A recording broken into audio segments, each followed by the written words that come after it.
Hi guys, welcome back. I am January Moon, and today we're doing a past life reading on Doja Cat. So this should be fun. We want to see who she was in a particular past life, okay? But before we start, I just wanted to make a small announcement. Money oils are back in stock. So if you've been wanting my famous money oil, it's back in stock and it's here to stay. Okay, so just click the link in the description box. Money oil can be used to bring in wealth, abundance. You can use it to dress your candles. You can also use it as a perfume or a cologne so that you're bringing in abundant energy every day. And also use it to anoint your dollar bills and coins, bringing in wealth, opportunity, cash, money, everything. It works, okay? So let's get into Doja Cat. I already pulled her cards and I have some interesting things here to tell you from a particular past life. This is from one of her particular past lives, okay? So first and foremost, she is a Libra and she is a life path number 1. Okay, so her fame and everything does not surprise me, especially with that life path number 1. Okay, so first let's get into the very beginning. So the first card that I pulled for her was Galactic. Okay, so this is telling me that she is a star seed, meaning her soul is from another realm or another planet, and she reincarnated here on Earth to raise the vibrations of the planet. Okay, so she's a star seed. So before she was ever thought of in her parents' mind, she's a star seed. Her soul is from another dimension somewhere, and she was sent here to Earth to raise the vibrations of the planet. Okay, maybe that's how it began. I don't know what's really going on now. I actually like Doja Cat. So, and that's one of the reasons I picked her. A lot of people like her music, and some people think that it's turning into something else, vibrational. And that's based on opinion. That's however you guys feel about it. But I do feel like she was sent here to raise the vibrations of the planet with her music, her art, okay? So, in this particular past life, I got spirituality and religion, and I got baby. So this lets me know that she was actually born into a very religious or spiritual type family. I want to say very religious. And it's something that she broke out of, and I'm going to tell you why. So she was born into a very strict, very religious family. We're starting from when she was a baby, okay? Now, from what I picked up, she had this gift of knowing, like however you want to call it. She could see things and predict things in the future that would happen. I want to say she had, I'm not going to say she was a fortune teller. I think that's what they called them back then, but she could see things, events and things that would happen in the future, and then they would actually happen. Now, her parents noticed this at a very young age. They didn't like it, but I got this card here. I got this finance card.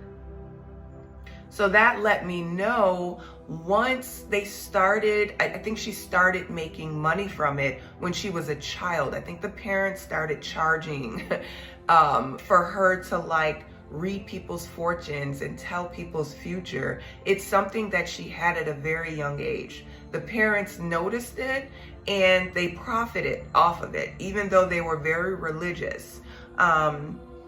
It's something that they saw, and they were like, okay, we can actually charge people for this.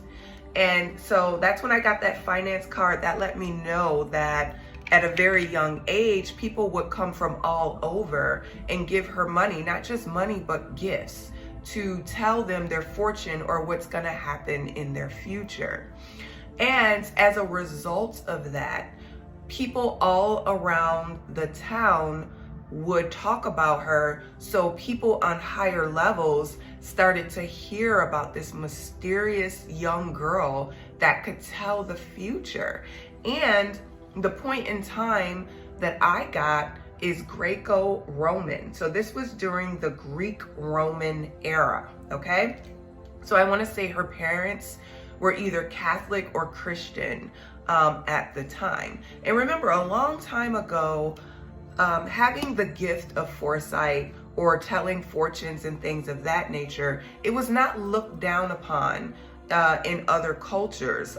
Even if you were religious, you always had, like, I don't want to say like a fortune teller, or people always went to those people. They consulted with those people, and it was not seen as a taboo type thing like it is today. It was actually within religion and spirituality. It's still in spirituality today, but not quite religion. It seems like that's something they wanted to kick out and get rid of for whatever reason. Well, we know the reason, but we're not going to get into it. Let's focus on Doja Cat. So people all over the town, they heard about this young girl that could tell your fortune, give you your future, and whatever she said would happen. So if she said something like, oh, you know, your cows are going to be abundant and they're going to bring in all this milk and you're going to make tons of money, it would happen within days. That's what I'm picking up. Whatever she told you, it would happen within days. That's how talented she was. Because I also got the arts card. As we know, she is in music, but I feel like she also dabbled in magical arts. We already know that because she had the gift of foresight. She could tell your fortune, and people from all over started coming to her, paying her and giving her gifts to tell them. Very high up person, like a king. This was actually a king. This is what I'm seeing. Heard about her and moved her into the castle and made her a high priestess. Yes. And at this point, that made her famous. It made her popular. It made her talked about around the land during this Greek-Roman time. So now I want to say she is like she's getting older, about 17, 18, and she is a high priest to a king. As we all know, back then, most kings had what they called a mage. And I feel like she was a mage. She was a high priestess, and she sat on a throne. She lived in the castle with this particular king, and she gifted him foresight. She would tell him who his enemies were, where the next war or something like that would break out, if he would be successful, and if not, how to fix it. She was very, very important to this particular king. I want to say that he actually was very attracted to her, and I want to say that they had an affair. He wanted to marry her, but instead he married her off, and this is just what I'm picking up. He married her off to a brother of his family, okay? Which made her royalty at that point, respected and royalty. And that's what I'm picking up. Around 18, 19 years old, she married the king's brother just to keep her in the palace so that he could continue to see her, because I feel like he was in love with her. So now she's very famous for her foresight and telling the future, and now she's married to the king's brother, which keeps her in the castle, which keeps the king happy. Now I want to say years and years and years go on. Something happens, and she is persecuted. I got the persecution, okay? And this is someone who's like a witch or a mage. As you can tell, her arms are tied. She was persecuted for something. I want to feel like the queen at the time, who was married to the king, got tired of this affair, started a whole drama about her, calling her wicked and evil, making up accusations that were not true, and this led her to be persecuted. This was also around the time, I want to say that she was deleted, as they say now, deleted or unalive, probably in her 40s, when we got this persecution card. But all her life, she lived, she made tons of money, she was famous, she lived in a castle with a king who was in love with her. And remember, this is during the Greek or Roman time. And she was the king's advisor. They were very close. They had a love affair. And I feel like the queen became jealous, you know, because the king was seeing more of our Doja Cat during this particular life. She became jealous. She got sick of it. I feel like there were some rumors that were being spread that the king was more in love with his mage than he was with his wife.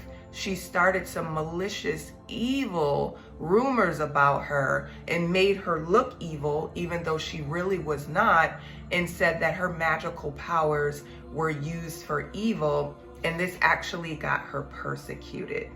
Okay? And this is what I'm picking up for a particular life. Remember, you have several past lives. So I focused in on this one, which was during the Greek-Roman era.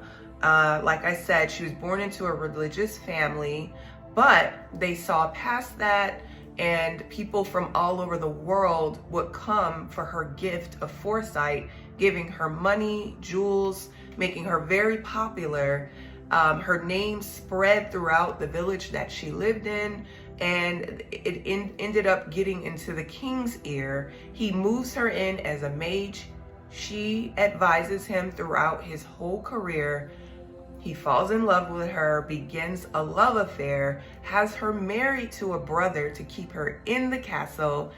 Queen gets jealous, spreads vicious rumors about her that she's evil and that her magic is evil, and she's doing magic, evil magic on the people, which led to her persecution. And that is what I'm picking up from this lifetime. Remember, we already revealed that she is a starseed. So she was definitely sent here to raise the vibrations of the planets.